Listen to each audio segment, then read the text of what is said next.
So our next up is Miss Dottie the Psychic. Dottie, how are you, darling? You look like you've gone into Wonderland. I do. I'm doing an Alice impersonation. So I want you all just for a minute.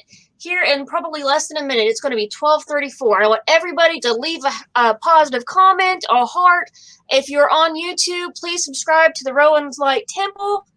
And so just keep an eye on that. So I'm Dottie the Psychic, and we're doing Tessiomancy. I'm sorry, I've been like ready to go. I have 3 teacups here and 2 teapots. So I've completely lost where I was. Okay, so the teapots. The best part of tea is sometimes the teapot. And this fancy teapot is not what you want because it's super fancy. It has you can't see it in there. If you look down in there, you can see that it has a strainer, which makes it very hard for the tea to come out. And it is 12:34, so y'all leave me some positive comments. You'll want the cheaper teapot that does not. And this one is actually a lot easier to see because it is white. Because it's a cheaper pot, it's better for this. Because you can put your tea in there with the water and swirl it around before you pour it. And that way the leaves are actually mixed in the tea. That's not always the best way to do it either. I think the best way is to go ahead and put the tea in the cup and pour the hot water on it. That way you can actually control how much tea you're putting on there. I have been practicing for this all week. I'm super excited to be on here. I'm so glad you guys are here. So I've got 3 cups, but I wanted to show you this one first because we can see we have to sip down the liquid just a little bit. See, there we go. See, because it's moving. If you look, it's moving, but the tea is able to grasp on the sides of the cup. So that's about where we want it. So we're going to take our teacup, and we're going to put the saucer on top, and we're going to spin it in our non-dominant hand, which is our feminine hand. Most people, that's their left hand, but if you're left-handed, it would be your right. 1, 2, 3. And we're going to let that sit because it has to drain. There's still water in the actual leaves that has to drain out. So we'll go ahead and we'll look at it. We're going to look at what kind of tea we want to use.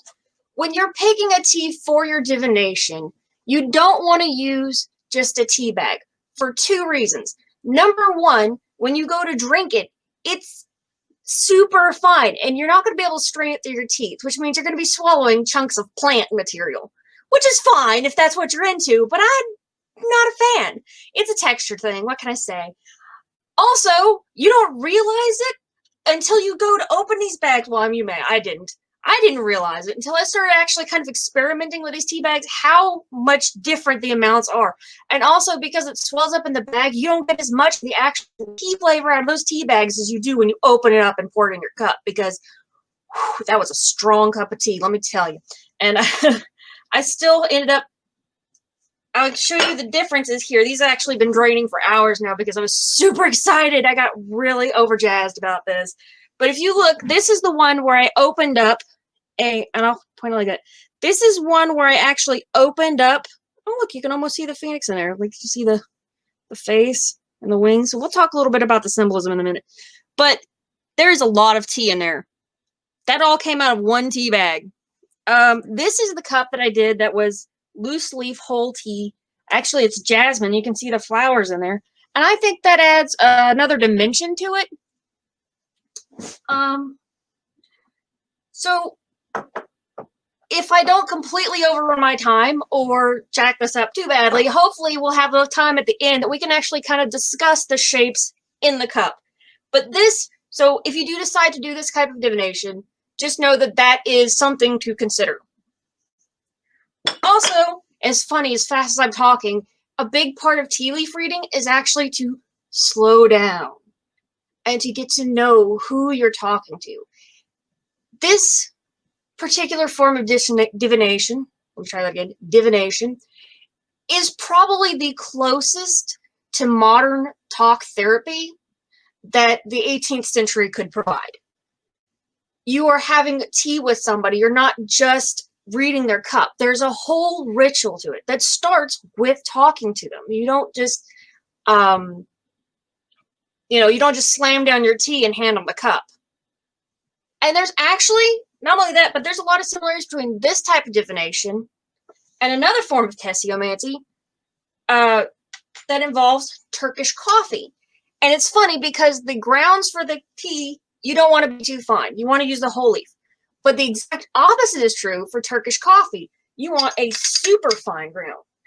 If you look in there, you can see how different that is. If you noticed, when I've had the cup upside down for the Turkish coffee, I actually had my ring on it. And that's because I want to look into my love life. I want to learn more about my love life. So these are actually super short periods of time. They say that a tea leaf reading is only good for, I've heard different timelines, but depending on the source that you're following, it can be up to 6 months. But the standard is something like 40 days. So they're not long-term readings, but they're a good chance to sit down and really see where you are. So in these, and I didn't realize this, but if you look, this cup looks different than these other two. Like, these are blank, they don't have anything in them because you read them differently. You interpret where the grounds are only by how deep they are into the cup and like the pictures. But with this one, there are things to mark. You see that? Of course, each one of these symbols means something different. There's a letter. But you don't actually read this cup the same way you read these cups. And if I had to do it over again, I would totally go on Etsy and find some of the super duper fancy ones. They've got some that are like laid out like grids and then like the tea. So like this one would read differently than these two. But we'll start with this one. Something also to note is when you go to read the teacup of somebody else, the handle represents them. So that's where you start. And you would turn counterclockwise to start interpreting the symbols that are formed in the tea. Also, the closer to the rim, the sooner, the more imminent. And as you go down, that's when you would sort of go off and look into the future. And at the bottom would be your end mark. Yeah, that's true.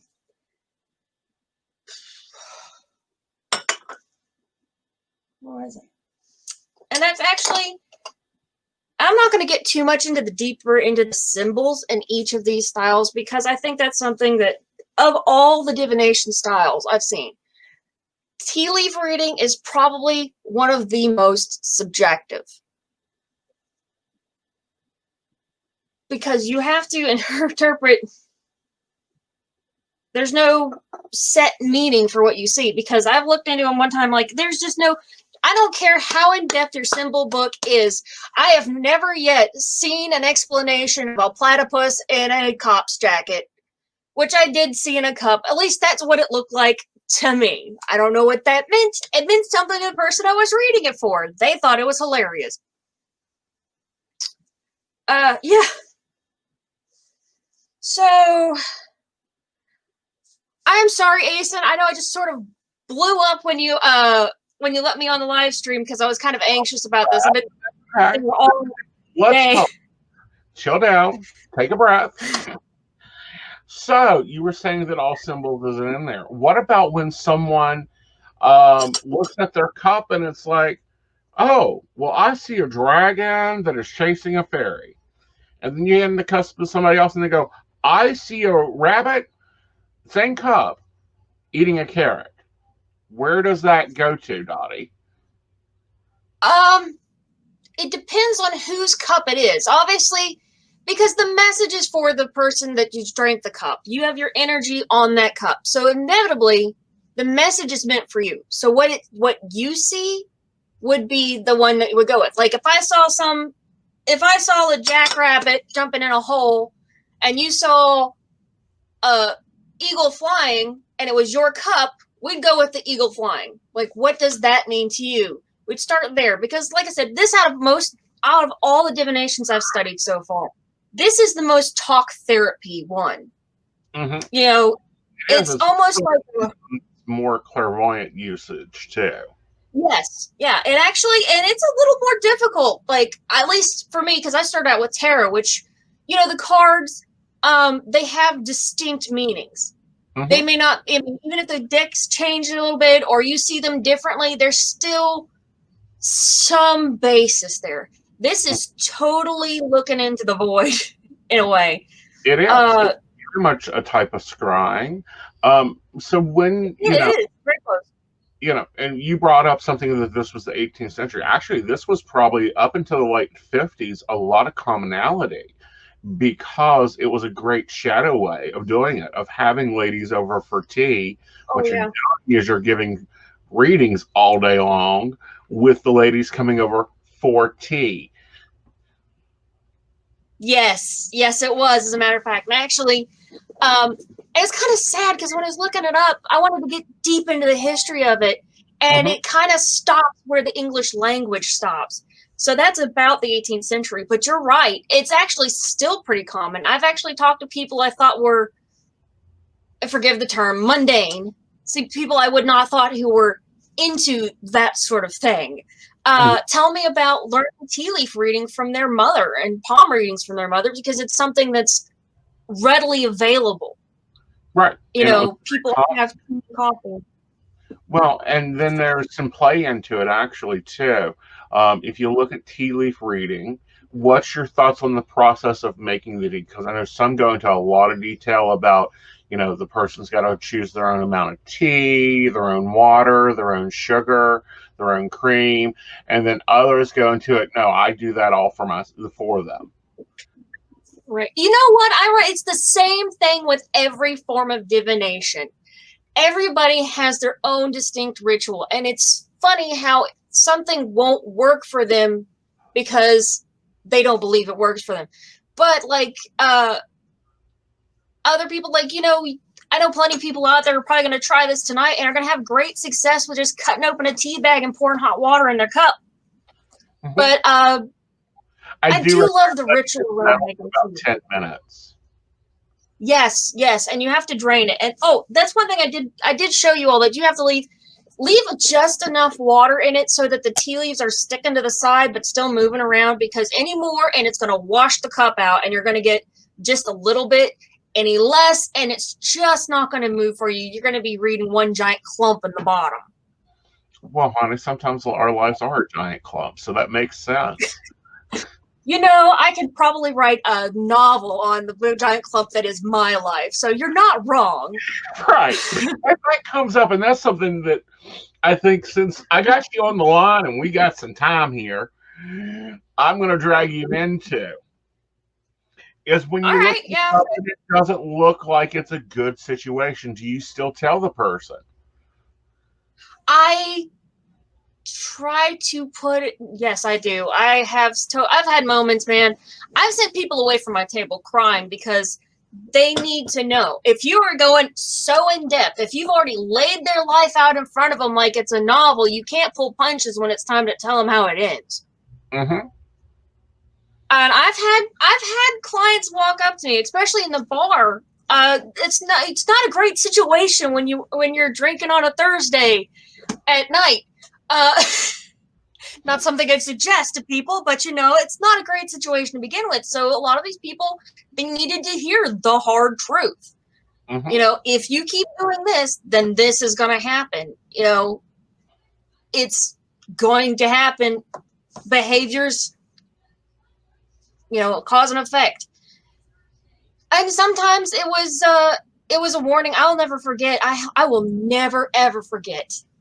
It was New Year's. I thought, okay, I'm going to sit down and everybody's going to want a reading and I'm going to make some money, and nobody sat down except for this one couple, and they're just not paying a bit of attention to me, and I'm reading her cards, and then suddenly the health card comes up.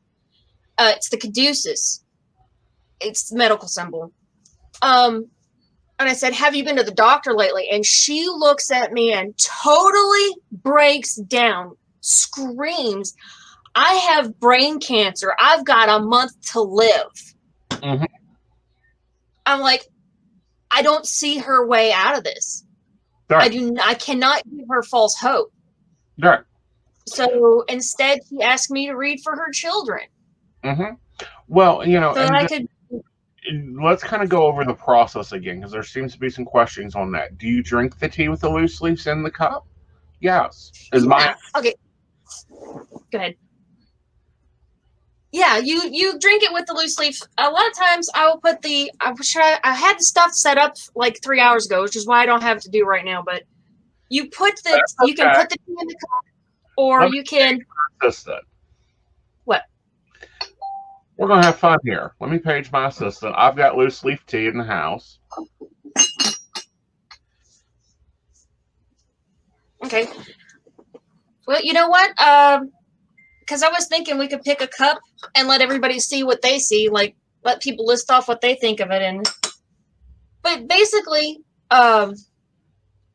it's funny because, like I said, the tea ritual can be pretty precise. Like some people are very concerned about when they put their milk in, when they put their sugar in. There's a whole book. I remember seeing a whole book of what to do with your spoon. Don't let somebody else stir your tea. Only put half a scoop in. I'm like, the rules of etiquette. People got very, very intricate with this very simple ritual. Mm-hmm. So you got tea coming? I do. It's being made right now. Oh, okay. I gotta tell you, like, the thing is, like, I'm sitting here. It takes about a half an hour for the full ritual. You probably won't have your actual cup of tea done in time because it has to drain. If it doesn't drain, then the tea leaves will keep moving around. Mm-hmm. And changing. So we can take a look at that one right there. The one you just picked up. Yeah, let's take a look and talk about the. Let's go left. That one's the messier one, right there. Yeah, let's do this one because this is probably what people are going to get. So yeah, if you all want to leave in the comments what you see, I think it would be great to participate because I'm always interested. I thought it kind of looked like a phoenix. I'm like, it might be that we're kind of into that right now. You see, here's the cup handle, so that would be me. Mm-hmm. And then we turn it. I've seen it go clockwise and counterclockwise, but we're going to go whatever direction this is right now. Right.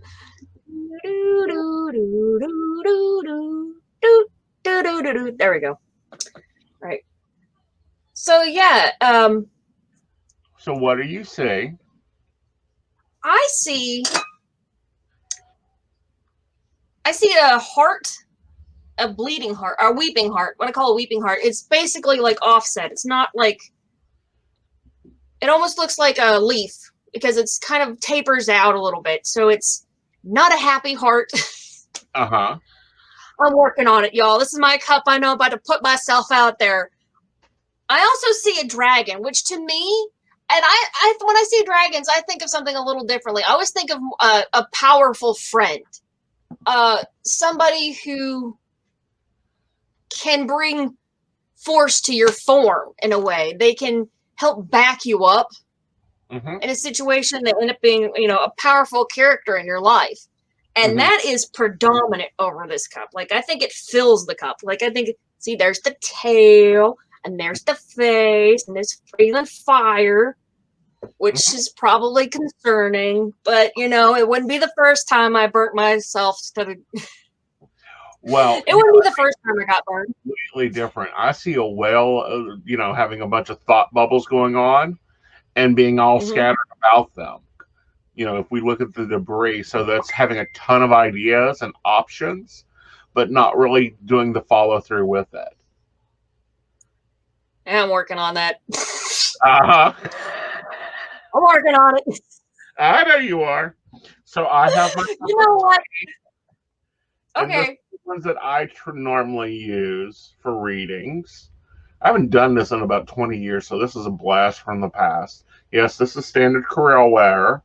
Nothing fancy. I love that little cup. I love it. Yeah. So we'll let it settle, and it'll cook for a little bit, and we'll pop back into this later. But what have been some? You talked about just a second of the Turkish coffee readings. Talk about that Yes, for a minute. there is a lot of similarity between the traditional tea leaf reading and the coffee reading. This is Turkish coffee, which is funny. Like I said, the grounds are opposite. Like you want a super fine ground for your Turkish coffee. You can use regular coffee, but it is not the same. Not the same at all. There and again, there's this super refined. It's funny because these type of readings are direct reflections of the cultures they come from, and they developed a lot alike but separately. So the ritual is a lot the same and the interpretation is the same. The big difference is that if you look, it has, let me get the light in here. If you can see in there, you see, well, it's hard towards you. Yeah, it's a little bit. There you go. There you are. Yeah, you still can't see it down in there. It's much easier to see in person. Yes. That is something to think about doing the readings. But what about if the grounds go onto the saucer?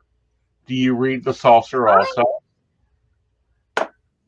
I have not been, mostly because that's where the water is and it's hard to keep the still. But there is some validity to it. I've not actually seen any, and I've been reading on this. Because I'm planning on doing a big video. You know, Dottie the Psychic does Plessiomancy. It's supposed to be Alice in Wonderland, which is what the outfit's about. So I was going to do like a whole video on it. So I've been studying it, and I've not really seen anybody talk about the saucer. Well, the reason I bring it up is because I have seen readers read that. That is what is the subconscious or the hidden or the non-informed. Because as you see, it's still changing. It's moving as the saucer moves. You know what? That's a very valid idea. I may actually incorporate that. Yeah. Actually, okay, we got about 5 minutes. I want to make sure I do my plugs. Remember, this cause of the month is the Appalachian Ministry, and they are coming on at 4:30. So make sure you get a chance to watch them. I've been plugging this all month, so I don't need to plug it anymore since we're here. Also, I think they're doing a Charleston Pagan Pride, but I got to get the details on that. Yes, Colin's on Charleston area Pagan Pride at his property. What are you doing? How can people get readings from you? What are you doing over COVID? Right now, I'm doing. I've been concentrating a lot. I've been trying to concentrate more on my videos on YouTube, so you can find Dottie the Psychic on YouTube. But you can also reach me on Facebook. I have a website that's perpetually in progress, so don't go there yet. It'll but you can reach me on Facebook and you can reach me on YouTube. Those are the big places. And I've started doing these little TikTok videos. So while it lasts. Yeah. Now we do have some questions. So in a tea leaf reading, the symbols you see in the cup represents the symbols, meanings are to you, or are they by the book? You will very rarely ever see me pull out a book, partially because of the way I was taught. They taught me 2 symbols and said, go for it. It's subconscious. Mm-hmm. The big thing to remember, the point I always try to drive home, is that it's a message for you from your higher self.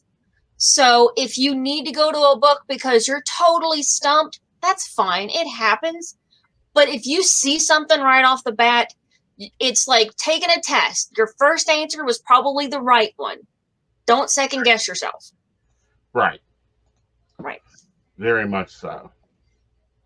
I mean, you think about it, us readers out here, tell me, I know there's a few symbols that we all recognize like that, but do you have that book memorized? Because I sure as hell don't. You know what I say, after you get the basics down, then that becomes a lovely bookshelf item. Or if my table's wobbly, it holds that up and straightens that out. Or it holds my monitor up. I mean, that's what I do with them. Read it once and store it. Your guides will take over. Right. I know everybody's got that dictionary of dreams. Do you have the dictionary of dreams? I don't, because I actually work from a different medium on dream work. It was like, I know that I've seen it in so many places, but you know the book I'm talking about. It's like this thick, and it's nothing but symbols. Right. And like, there's no way that in your mind you're going to be referencing that book the whole time. Exactly. You're not going to reference the book. You're not going. You need, and I think that's a big thing about, especially tea leaf reading. It's the conversation that's going on with it. It's the ability to go in there and hear it out, the intuitive, and just listen, because the tea itself will tell you something. Right. And there's something to be said about like which teas you pick, like what tea you're drawn to. Also tells you what kind of mood you're walking into it. You know, Very apple much. cinnamon, spicier, you're probably looking more for romance. You know, black tea, probably thinking, you know, black sleepy time tea, you're probably in a darker mood, that sort of thing. Right. Well, you know, like I'm having a lovely jasmine tea from Pup and Cup out of Ohio. They were nice to send it to the Psychic Coffee Shop. So what would jasmine tea symbolize?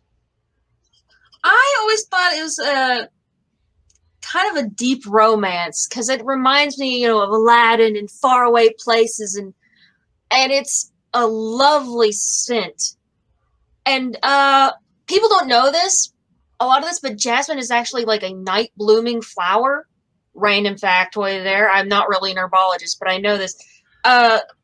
So it's kind of a dark, sensual tea. And it's one of those teas that you have to be careful how you brew it, because you can make it bitter. Right. Or you can bruise it very easily. Okay, so we got a cup of tea drunk. Are we running over anybody? It's 1 o'clock. No, we're not running over anybody yet. Believe me, I know how to wrap up when we need to. So we have our cup of tea drunk. So what's the next step in the process? Was to spin the plate 3 times? In your non-dominant hand. In your feminine hand, you hold it and you kind of spin it around 3 times and flip it over. 1, 2, 3. Okay. Right. And then you're going to set it down, and it's going to need to drain for at least 2 minutes. Like, that's the minimum. It's, because the fluid... We got that. Here you go, Dottie. Go for it, honey. Look at the camera. I see a dog on a horse. Okay. And you know, this is one of the things I didn't bring up, but the difference between the tea itself and the relief, like the cup that is around it, because in the white space, I see a crow and a diamond. So I think of crows and diamonds. I actually think of fortune behind the dog and pony show. Right. So that you are actually looking for a deeper treasure behind the theatrical part of whatever it is you're working on lately. Right. And that makes good sense. Very cool. Very cool. So you guys see that? Do you see how the difference is and how easy it is to pull it? And the interpretations. And then if we look at the saucer, now I can't tilt it up because it's got water in it. There you go. What's the hidden factors? Looks like the chick from The Ring. The chick from The Ring? Go for it, honey. What do you think about it? It does look like, okay, it looks to me almost like something exploding out of a well. Like the sudden force. You try to draw something small, but you end up getting way more than what you bargained for, which can be a good thing or a bad thing. Right. Because it's almost overwhelming. Well, and a lot of things can be overwhelming, but also when I hear that, it's you don't know what happened until you piss me off. And then it's like, oop, I ain't quiet no more. I ain't over here being nice no more. So that makes a lot of sense in that reading because, yeah, there's a dog and pony show, but it's, you're trying to get to stuff, but you want to watch because you don't want to pop out like Pop Goes the Weasel and attack. That's true. And it's easy to take some small thing and blow it completely out of proportion. Mm-hmm. Now, we are getting some comments in. That would take me so long to interpret. It does, Chrissy, because you have to kind of get used to it. Another comment is, I saw a thatched hat with palm trees. Needs a vacation. Right. We all need a vacation, honey. I haven't seen decades that I didn't work on. You know what? I can't, because this is not my real job. I have, whether I like it or not, apparently a divine calling to work with crazy people like me. So I will have remind you, the first part of the psychic is psych. Right. Okay, so we do work in that field. We may not be the ones going, now tell me more. And how did that make you feel? We may be the ones going, are you nuts? You've dated the same guy 5 times and you don't like him.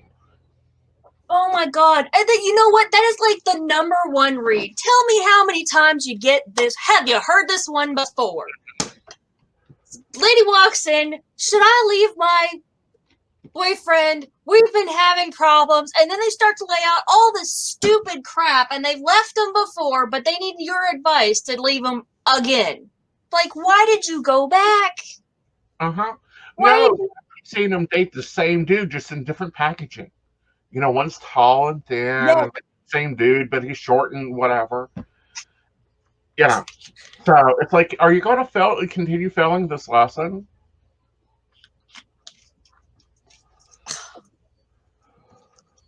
I'm just glad I learned mine. Awesome.